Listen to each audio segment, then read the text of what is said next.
Hi, we're here today with my mom, Peg Bradley. It's Mother's Day 2020, and Mom is going to be answering some questions about her life over the next year, and at the end of the year, we're going to be putting it into a book.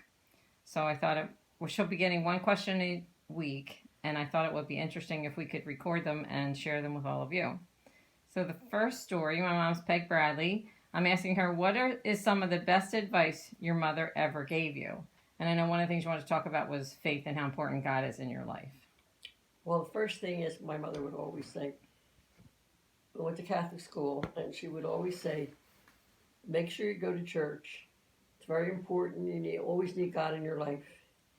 And she would pray about everything. Yeah, we prayed about everything. You know, what happened. You have to ask God to help you. He will help you. And then I had a lot of children, which most of you would know, and then I would be upset because some of them were close, and she'd say to me, oh, Peggy, you'll be fine. They're going to help you when you get old. You know, you have all these girls, and they are really going to be there for you. And luckily, they are. And all of her children had a lot of children. Most of them had a lot of children, and so she always. I had second to the most. My sister Catherine, she had 9, and then I had 7, and Betty had 3, and Rainey had 2, and Roseanne had 3, and Mary didn't have children. And Betty had 4. Betty had 4. And Larry. Larry had 5. So everybody had, fairly well. But she loved that. She never minded. That was never a problem. We were there for dinner I was with her a lot because at that time I was the only one that drove. So I drove my mother any place that she wanted to go. So I was the chauffeur. My kids were always, and we'd go over to my mother, always had dinner at my mother's. It was a vigil. It was never a case where you invited, how many's coming. You're coming, you have the kids, and that's all it was at. If somebody came in between, like if my girlfriend came with her kids, I would say, well, we're going to my mother's for dinner, and she said, well, I wasn't invited. I said, my mother, you're invited. Automatically, you're invited if you're with me, and the kids, you're invited. But with talking about advice that she gave you, wasn't she the one that used to say discipline is love? Like you have to discipline the kids. You can't let them. Yeah, you can't. They have to be disciplined because if you don't, this is their love that they're getting. And when you have a lot of children, they have to be there for each other. So family was very important. She came from one of 7 herself. Her mother died at 31 in Ireland. So she was the oldest of 7. So she was 11. So she really... She was very wise for somebody who didn't have much to get her started. Yeah, she really, really was a very wise woman. And very humorous. She had that Irish wit. But she would always say, we will be fine. And, we were working family, so it was difficult. But she never seemed to worry. She, if you work and you're honest, you'll always be able to make $1. And that was her philosophy. And then she would say, as I got older, she would start talking about saving. Because she often said how important it was to save.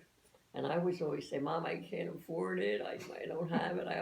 She'd say, Peggy, if it's $1 a week, you must save. And that was her advice. And I gave it to my kids and anybody else that would listen. And I did whatever she said because she was very wise. She was very good. And I was blessed to have her. I'm very, very blessed, and I know it. I spent a lot of time with my mother, with my kids, and my children got a lot of my mother, and they know it. I think more so than the others, because I would think the main reason was I drove, and nobody else drove.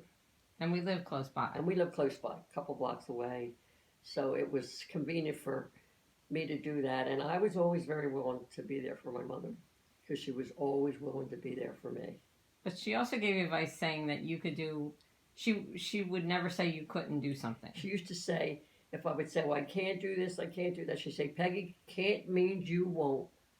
Don't say that. Don't say you can't. Can't means you won't. And that was the philosophy she had. So, I carried it over to my children, and I don't maybe not saying the same exact words, but a lot of this that my children got from me, I got from my mother. So it's coming down from her.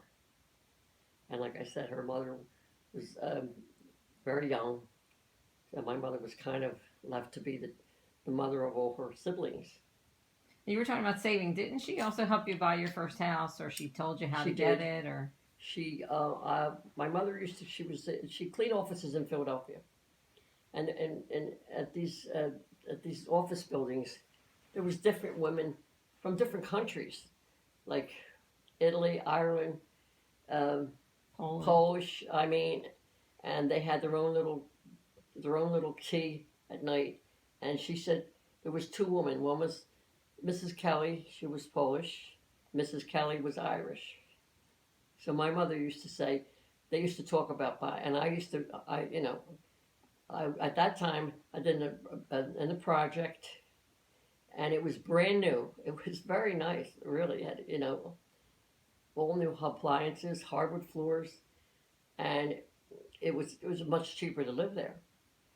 But I would say my mother would say she didn't like projects for some reason. There was a sting about it from Ireland, where they used to put them. They used to I don't know what they used to call it, I but she think it didn't might want. have been like the poor houses, like the Yeah. poor people lived there. Yeah, and you don't want to do that. But right now, but then she would say she would talk to me about buying a house, and I would say I can't afford it. And she'd say you don't need that much down. You need to talk to Paula Kelly. And I'm thinking, oh my God. She lived around the corner. She said, I know. She said she was just talking about a house being for sale. You didn't need anything down. Sounds funny, don't it? But go talk to Paula Kelly. I'm telling you, Peggy, she'll help you. She's a smart lady. And she was. And that's what I did. I went over and talked to her, and she said, well, you got to talk to the realtor, Mr. Bloomberg, and he will tell you how to do this. It's called lease purchase. And I believe everything my mother said, and then I believe everything that Mrs. Kelly said.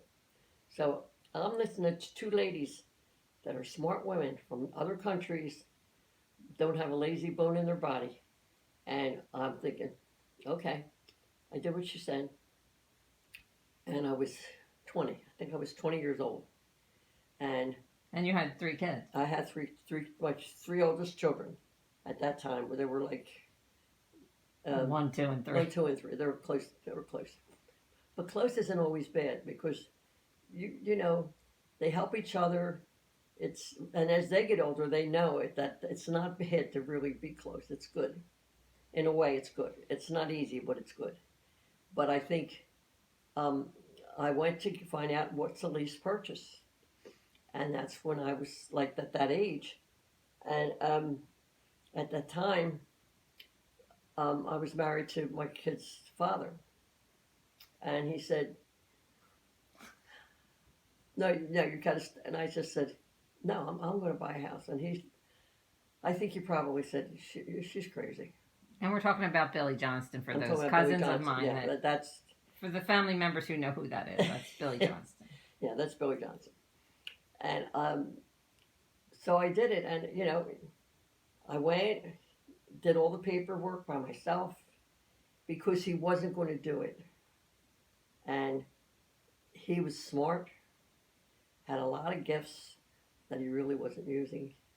So I'm thinking, he's going to stay here, and I'm not going to do that, which is not the way to do it. It's not the way to be. Your husband is supposed to be your helpmate, and if he's not your helpmate, like me, I'm going to do it anyway.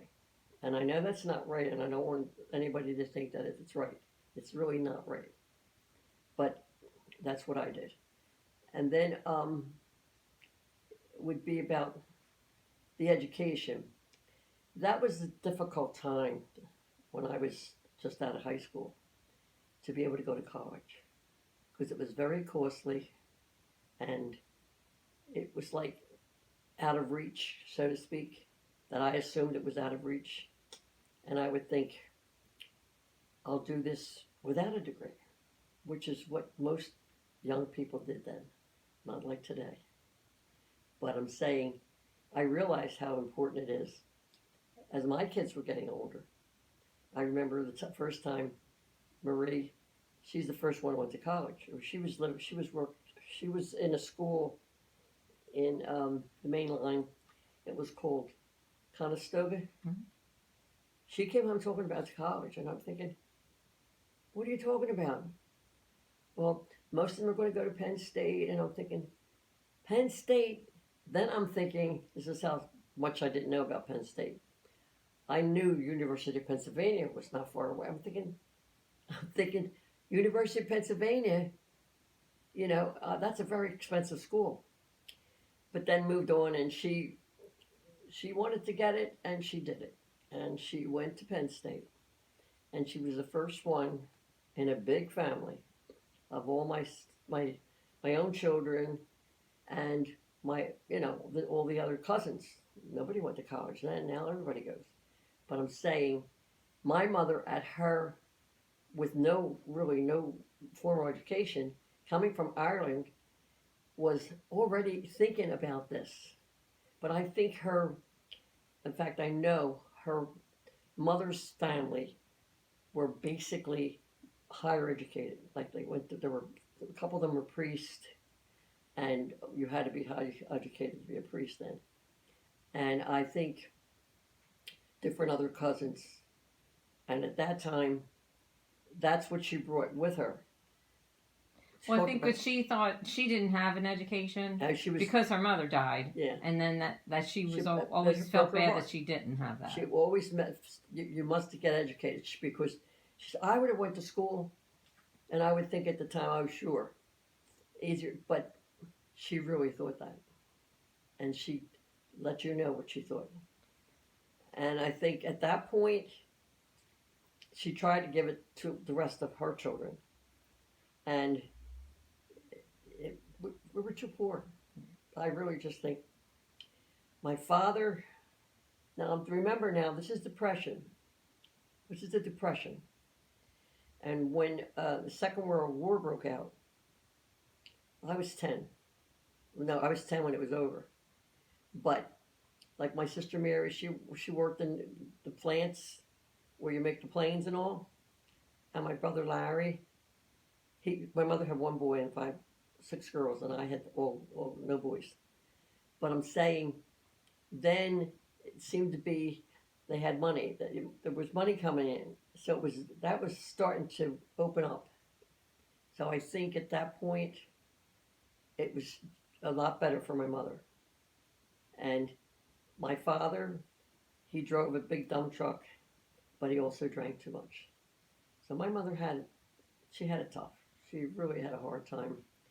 But my mother, I got a lot of her ways, because you're not going to ever, my mother, I'll work, do whatever I have to make ends meet and to raise my children and be able to buy food, because then it was difficult to buy food.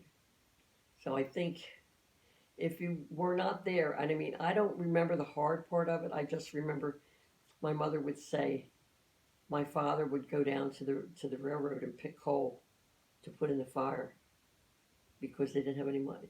There was no money. I mean, you really couldn't. There was no social services. There was no social welfare. There was no. And I think if you don't, I want to have my younger children, my nieces, my nephews.